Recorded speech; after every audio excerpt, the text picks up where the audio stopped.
विद्वान साधु का चक्रवृद्धि ब्याज प्रेरक कहानी। नमस्कार दोस्तों, आप सभी का स्वागत है। ऐसी मोटिवेशनल स्टोरी के बारे में बताऊंगी। इसको पढ़कर या सुनकर आपको काफी मोटिवेशन मिलेगा।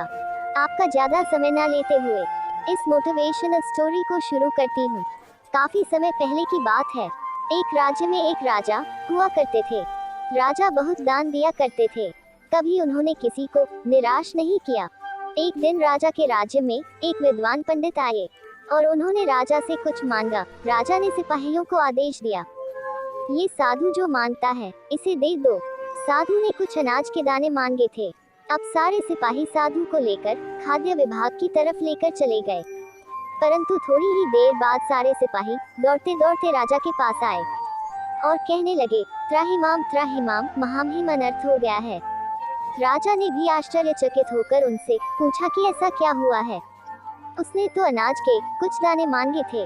सिपाहियों ने कहा, नहीं महामहिम, ये साधु बहुत बुद्धिमान है। ये कहता है कि अनाज का एक दाना रखो और अगली बार डबल करते जाओ, और जितने डिब्बे शतरंज के खेल में होते हैं उतने करते जाओ।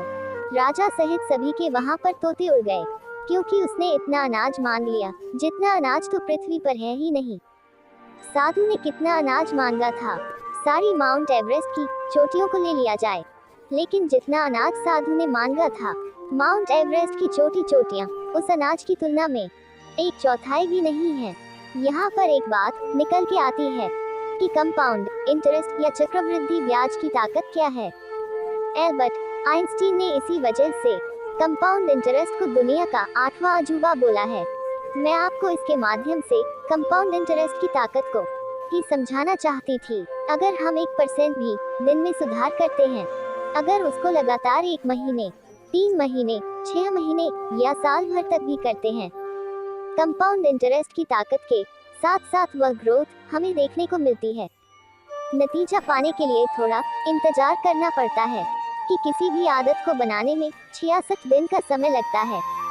अगर आप किसी काम को 3 महीने मन लगाकर करेंगे और बाकी के 9 महीने आप उस काम को अपनी आदत के अनुरूप करेंगे, तो 1 साल के बाद आपको चौंकाने वाले नतीजे देखने को मिलेंगे।